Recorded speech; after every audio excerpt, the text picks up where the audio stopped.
So friends, welcome back for week 4. What we're going to be doing this week as we push our language learning a little bit further is we're not going to meet lots of new information, but we're going to add a few more insights around the noun system. A little bit of that in the case of Biblical Hebrew, rather more of it in the case of New Testament Greek. So we're going to be looking at parts of speech, particularly thinking about parsing. We're going to look at the concepts of state and case within the Hebrew noun system. And with Greek, we're going to be looking at the much anticipated third declension. We've already seen first and second declension nouns. This week, we're going to at least shake hands with the third declension.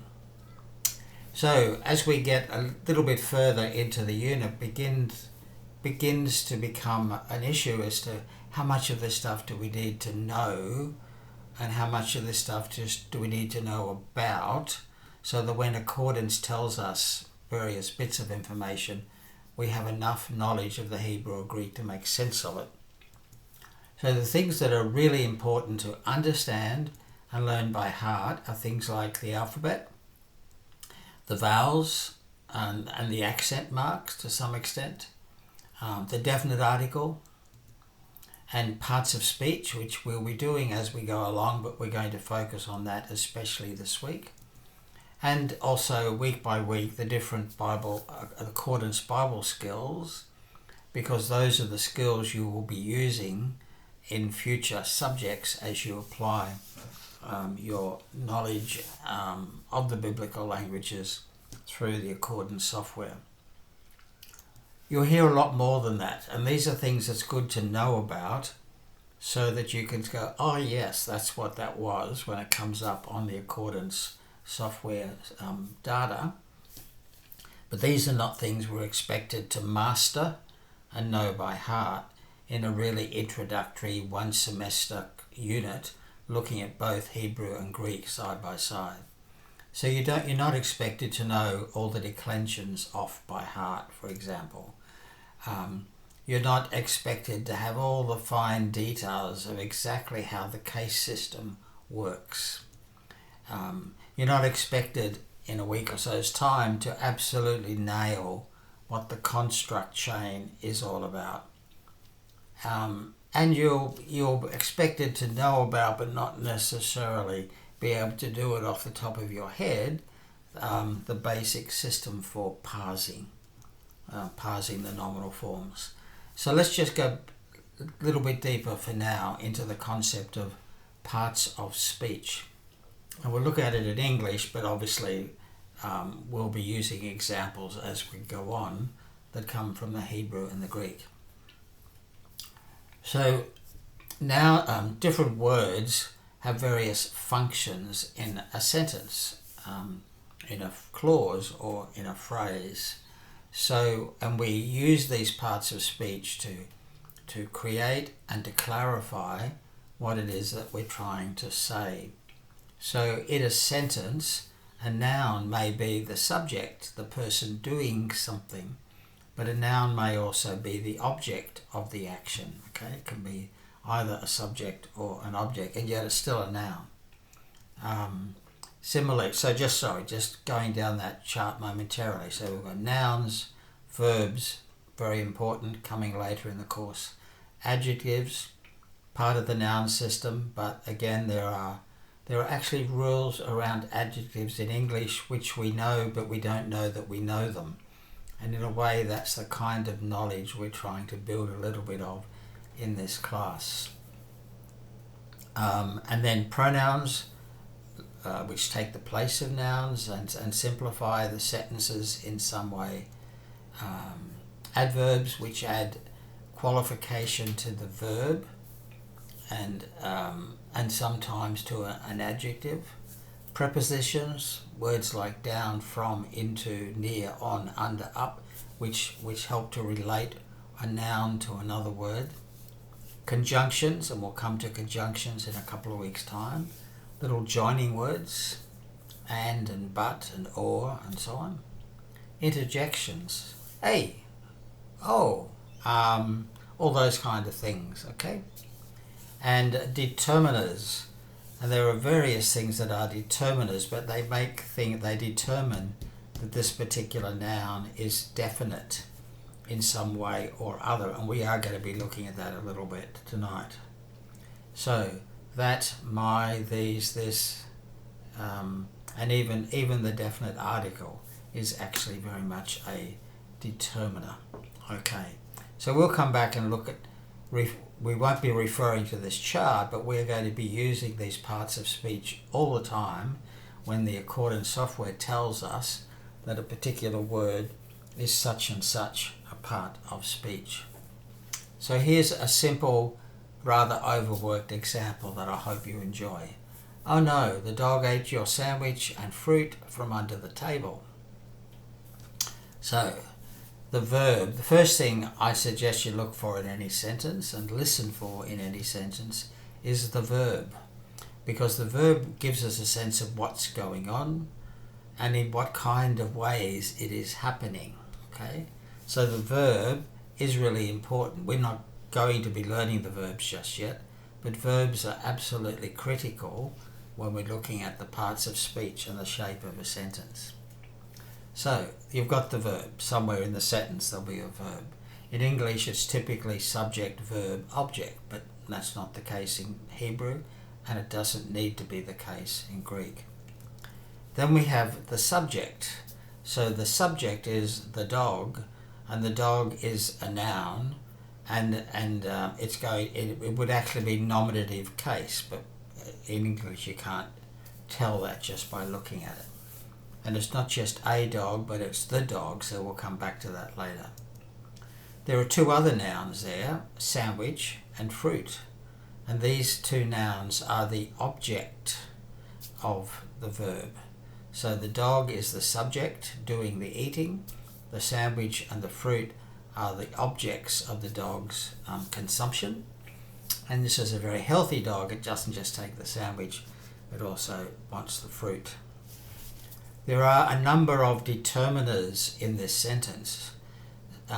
There's a couple of them which are definite articles. There's the in front of dog, and there's the in front of table.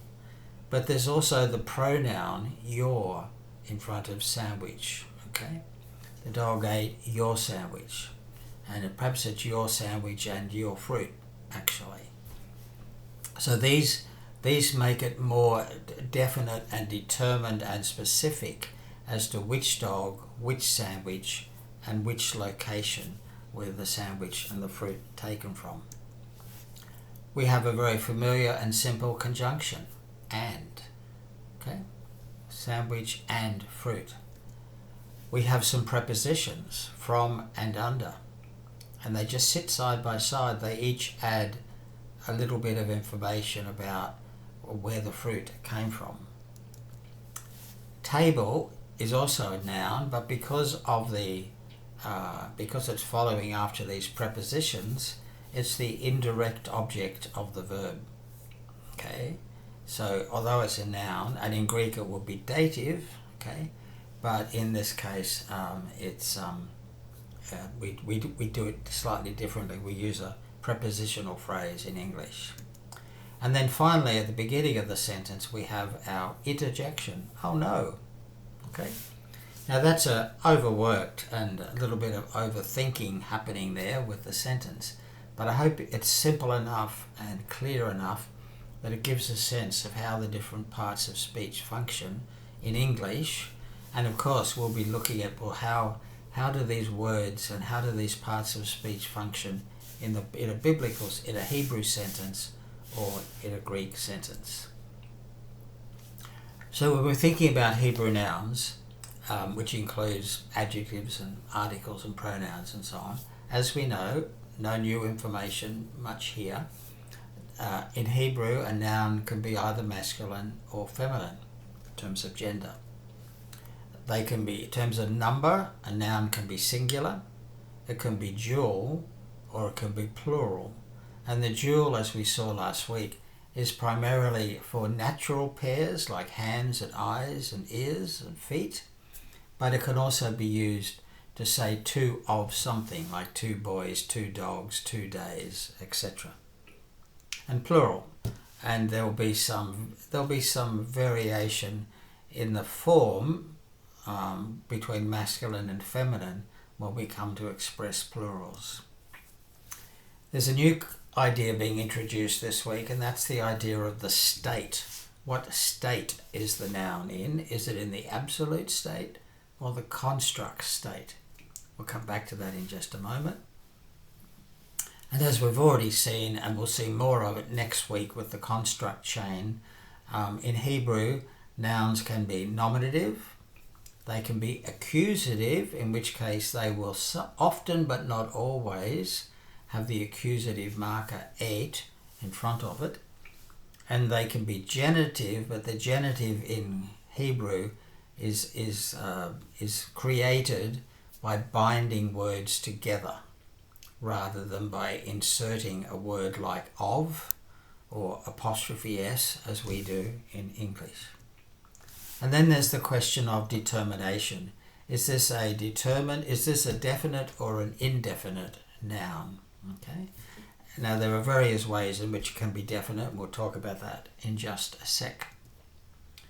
When it comes to looking up a noun in the lexicon or in a dictionary of Old Testament theology or whatever, the form that you're going to look it up will be the singular absolute form. You won't be looking for it in the construct. You won't be looking for it in the plural or the dual. You'll be looking for it in the singular absolute form, because that tends to be the shortest and the least complicated form of the word. So let's come back to this concept of state and determination. So if a noun is said to be absolute, it just means it's standing there by itself. It's not modified. Nothing else is attached to it. It's simply the word. So it's in the absolute form. If it's in the construct state, which we'll talk about next week, then it's tied or bound to one or more other words in a phrase. Now we do that to a very limited extent in English with things like train station, kitchen bench, and so on, where we put two or more words in a row and they become a phrase with their own meaning. Okay? So state is simply absolute or construct. If it's construct, then you've got some more thinking to do in terms of the function within the sentence. When it comes to determination, as I mentioned, it's simply whether it's definite or indefinite. And there are various elements that can make a noun definite. One is adding the article, that makes it definite. But another is if it's a proper noun, if it's the name of a person, then it becomes a definite noun, even if there's no article there. And there are various other ways, because of their involvement in a construct chain or whatever, where a noun will be determined, it'll be made definite because of the way that it's functioning. Now you don't need to know how to do this. You simply need to know this is a thing, so that when Accordance tells you with the instant details or the parsing tool or whatever that a noun is in the absolute state or the construct state or whatever, you have a sense of, oh, that's right. And now if I can't remember what that means or how it impacts the translation, I might have to go and look up my grammar to remind myself of the significance. So again, reminder, the lexical form is going to be the singular absolute form. And so you'd see something like this, and this is just taking the word Elohim, looking at it with the instant details, and you'll notice it tells you the part of speech, noun. It's a common noun, it's masculine, it's plural, and it's absolute. So it's not construct. Okay? Common, masculine, plural, absolute. All right. Let's have a look at how this works out in the noun system within New Testament Greek. Well, as we know, the nouns can be masculine, feminine, or neuter. They can be singular or plural, but Greek does not have the dual. Case is a little bit more complicated, and we've been dipping into the case system over the last couple of weeks. Nominative for the subject, accusative for the object, genitive for possessive, and dative for indirect objects. And the form you're going to find in the lexicon will be nominative singular. So logos, graphe, ergon, that kind of thing. Nominative singular form is the form you'll find in the lexicon. When it comes to parsing a word or unpacking a word, this is just playing with taking the same word but doing it in Greek. So looking at the Septuagint, the LXX, going just back to Genesis 1 and getting instant details for the word theos.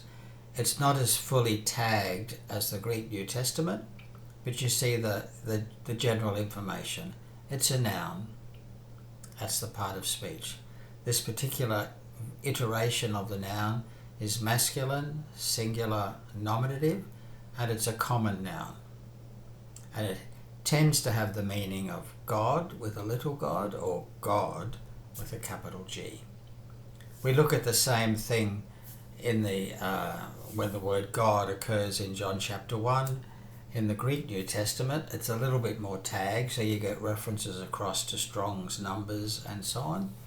And in the New Testament, theos is, again, we're told it's a noun. We're told it's masculine, singular, nominative. We're not told it's a common noun, but we're also not told it's a proper noun.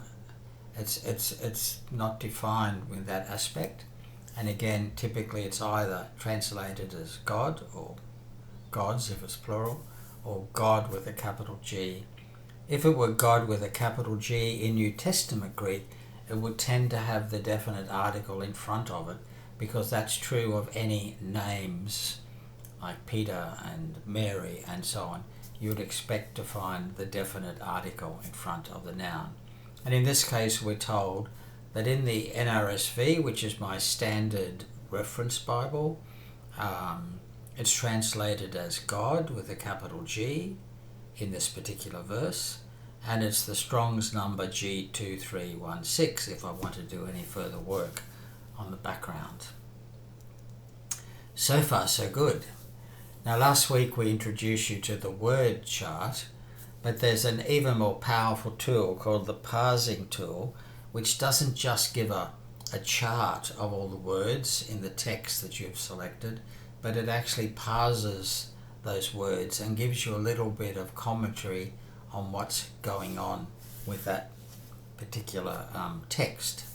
So if you haven't already done it, of course, you would need to add your Parsing Tool icon to your toolbar, so that when you're ready to use it, you just click on it and you're ready to go. Okay. The icon will look like that image on the screen. So you've selected a text. In this case, I've chosen to use the Shema, Deuteronomy 6 verses 4 and 5. I thought, let's work with some text that we're increasingly familiar with. Okay. Now we can see there's going to be some little squiggly marks, cantillation marks, and other forms of punctuation underneath, or in some cases above the letters. We're just going to try to ignore them, and in any case, Accordance will ignore them when we're doing a parsing exercise. So the first thing is you select the passage. So imagine we're doing this live, and I've dragged from Shema down to the end of verse 6, Ma'odeka. So I've selected that. I don't copy it. Or what I do next is that I simply click on the icon for Parsing Tool, and it will immediately create a screen like this. Now it will create it initially in a compressed form in a new zone, but if you click on the expand button to make it full screen, it'll come up like so. And you may just want to use it directly off the screen, and you can see it's going to give you some much more detailed information about the nouns, and it's going to say things like proper noun, singular, absolute, and so on. So it's going to be a little bit further down, noun, distributive, masculine, singular, construct, and so on. So if you were to select all of that, for me as an Apple user, it's just Command A, but if you select all of that and then copy it, you can paste it into a Word document and it's going to look like this, which is pretty ugly, but nonetheless, we can take it from there. All the information has come across. Notice, by the way, that when using the particular font that I'm using, it represents the Aleph with a closing bracket, fancy closing bracket, and it represents the ayin as an opening fancy bracket. I don't find that very helpful, but that's what this particular font is doing. So I can take all that and I can use my convert text to table function within Microsoft Word to turn all of that into all of that mess from the previous screen. I can turn all of that into a nice clear table. Okay, now the way you do this will be slightly different on a Mac than it is on Windows, but the process works the same in both cases. You select all the text, you go to your system's process for inserting a table which is going to convert, which involves converting existing text into a table. You define the number of columns that columns that you want, which will be 7, and because that's what we've got across the screen. And you tell it to start a new row at the tab mark. Okay, it's to go by tabs, not by paragraphs. So there's a couple of little things you need to do. When you've done that, you'll get a result like this. Personally, I don't want the English transliteration, which you've got in column 2 and column 4. Now that it's been converted into table format, I can easily just take those out. And what I've got left is the Hebrew word, or the Greek word, if we were doing this in Greek. The Hebrew word is on the left column, the first column. That's the word that's actually in the text. Then we've got the Hebrew root that's behind that word. And then we've given a very simple parsing, including the part of speech. Okay. Now at this point you won't, when it says verb, cow, imperative, masculine, singular, you won't understand what all that means, but we will in a few weeks' time. It's also telling us the function, the way it's functioning in the sentence. So Shema is a predicate verb. It has a meaning something like hear or listen, listen up. And the word that follows it, Yisrael, again, it's a noun, it's a proper name, it's singular, it's absolute, it's not in construct form, and it's vocative. Now we would probably have never thought about that unless we remembered that we used to say, hear, O Israel. And in English, any phrase that says something like, O Israel, O man, O people, whatever, is vocative. Okay. Next one down, you've got the divine name. It's telling you where it's coming from. It's a proper name. It's masculine, singular. It's absolute. Fronted element. So it's giving you another level of information about how the sentence is functioning. Fronted element, what does that mean? Well, it simply means an element that in normal Hebrew word order would be later in the sentence has been brought up to the front in order to give it greater emphasis. So it's a fronted element. Okay? So that's giving you a lot of extra information about what's going on, how this sentence has been put together, and then of course you'll get the little gloss in the final column, which is a suggested translation. Okay. Again, just a reminder, if we go down, actually let's do the next two. We have Eloheinu, and it split the nu off the end of Elohe, and that's all right, we can cope with that. Elohe is from Elohim, of course. It's a noun, yep. It's a common noun, it's masculine, it's plural, and it's absolute. Alright? It's absolute. It's the same form as if it were construct, but it's not in a construct chain, but it does have a pronominal suffix, nu, added to the end in the next line. Nu is that pronominal first person common plural suffix. So it's some variation of we. But of course you won't translate it as we, you'll translate it as our. So that's just a little reminder that the gloss is not the final translation. The gloss is a help, but you have to choose a form of that word in English which reflects the parsing and the function in the sentence. So it's not we, but our God. Okay? So, a little bit of a dive into the parsing side of things, particularly using the parsing tool, and you'll have an opportunity to play with that with the third part of your weekly exercise in the end of this week.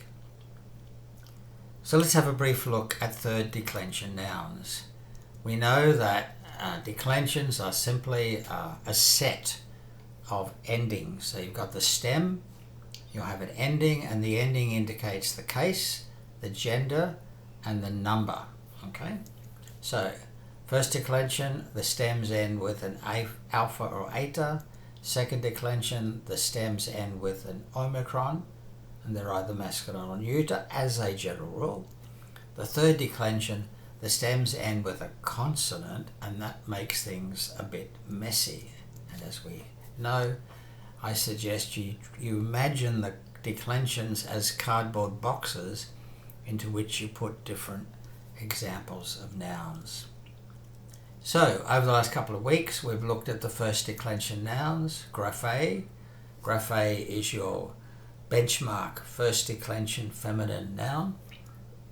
There are also variations like hemera and doxa, and indeed prophetes. These are all first declension nouns, and they tend to have the a, alpha or eta sound pattern to them. But the one that is really the benchmark is graphe.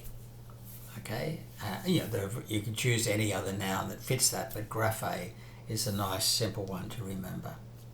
Hey graphe and graphes, which is the genitive singular. With the second declension forms, as we saw last week, we've got logos, logon, logu, logo, logoi, logus, logon, logois. Okay. We've got hodos, which is the same format, but they're feminine. It's a feminine noun, and so the article will be feminine all the way through. And then we have the neuter form, ergon. So ergon, ergon, ergu, ergo, erga, erga, ergon, ergois. And as we know, the masculine and the neuter are very close in their forms, but the neuter has this repetition of the nominative and the accusative in both the singular and the plural. So the forms to sort of remember are the logos and the ergon. These are the ones which will be your kind of paradigms. So graphe for the first declension, logos and ergon for the second declension. So far so good. What about the third declension? Well, when a noun has a stem which ends with a consonant, funny things start to happen. And from this point on, I'm starting to introduce in the blue an indication of the ancient stem, which is no longer used by the time of New Testament Greek, but it still has an impact on how the word is shaped. So basileus and basileos is the word for kingdom or empire. Okay, and as you can see, it takes a different path. There are some similarities. The dative tends to have an iota in it, but it's no longer subscripted in the singular. The dative plural still has an sigma iota there, but some other things are happening because of this ancient stem, and the stem is basal, okay, basal, beta, alpha, sigma, iota, lambda, basal, and of course we know that as well as an English proper name, okay.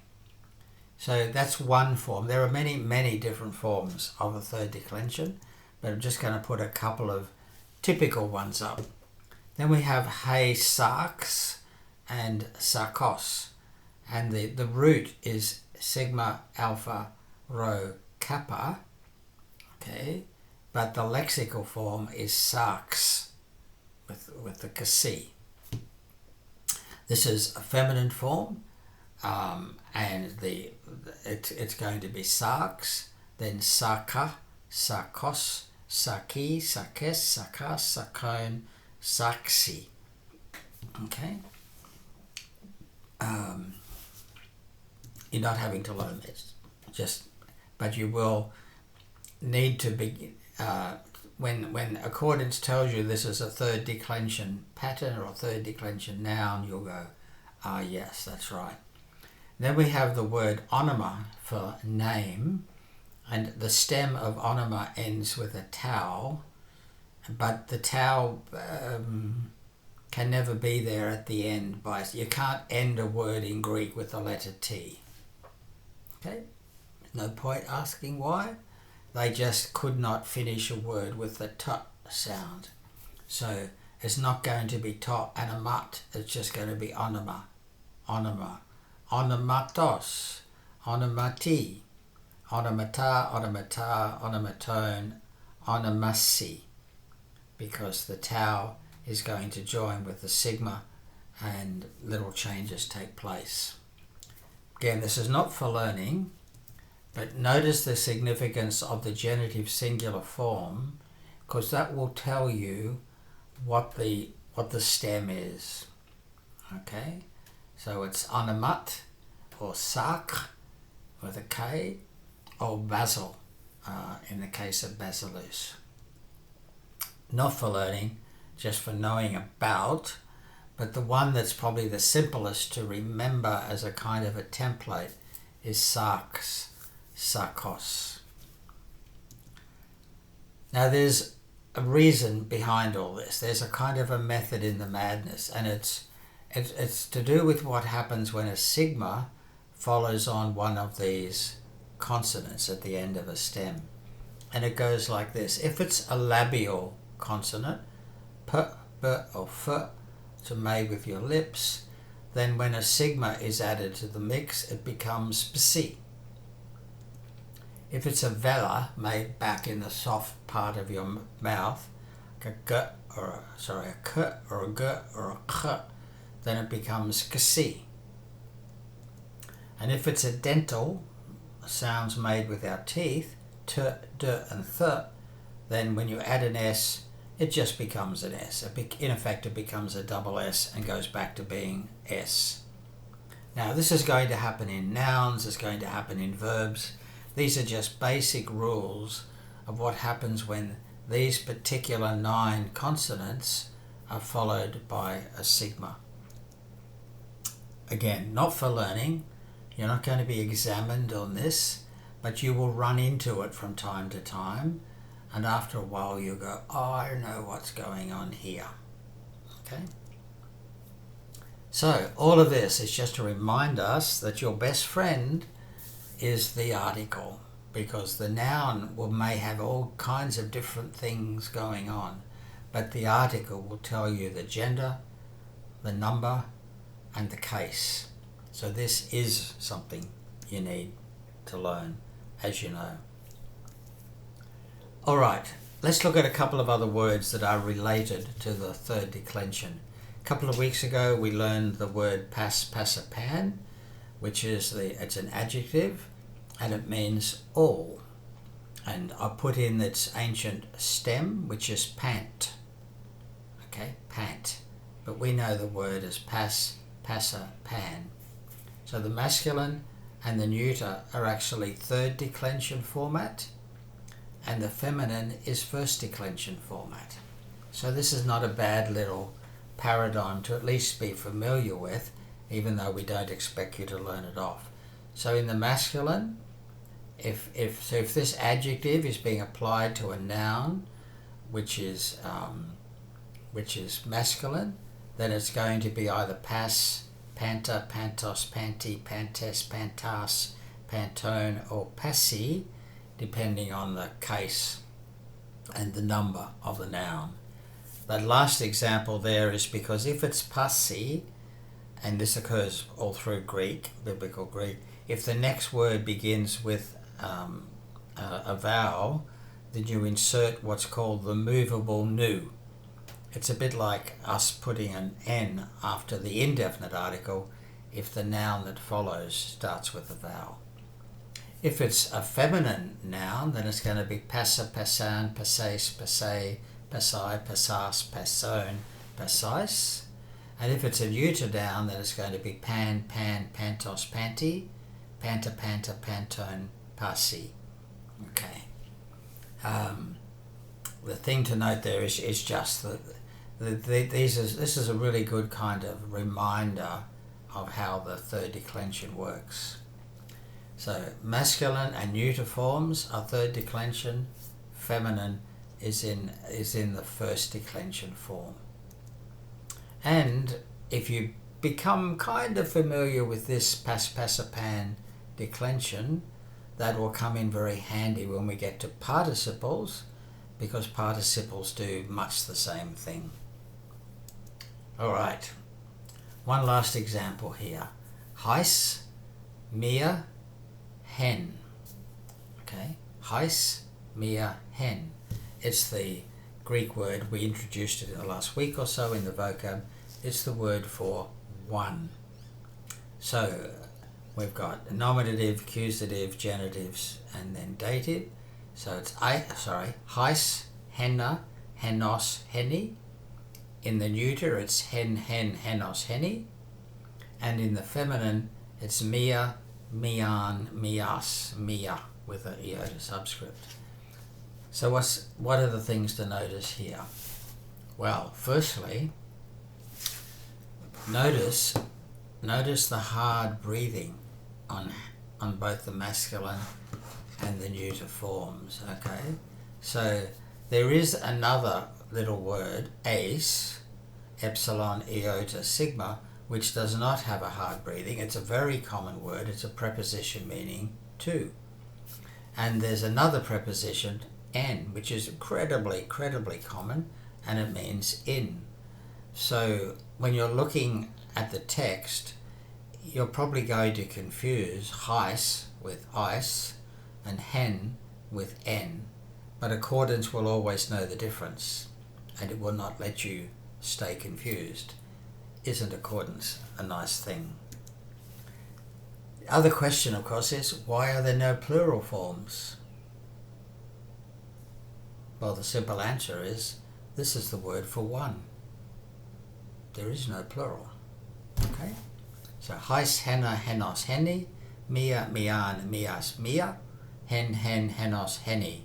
One in three different genders, and of course done by case as well. So we haven't added lots and lots of new material, but we've added a few bells and whistles to what we already know.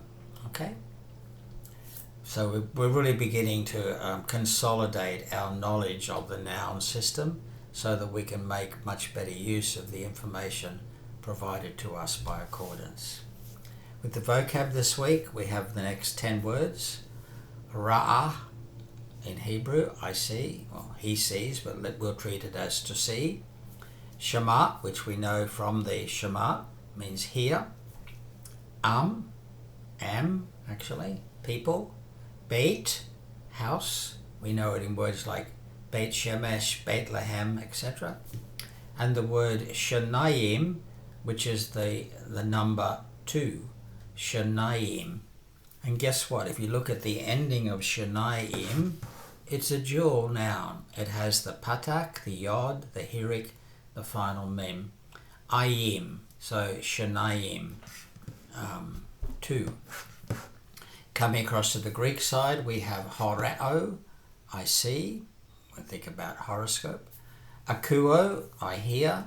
We get the word acoustic from this. Laos, hot laos, lau, meaning people. And of course, lay comes from that.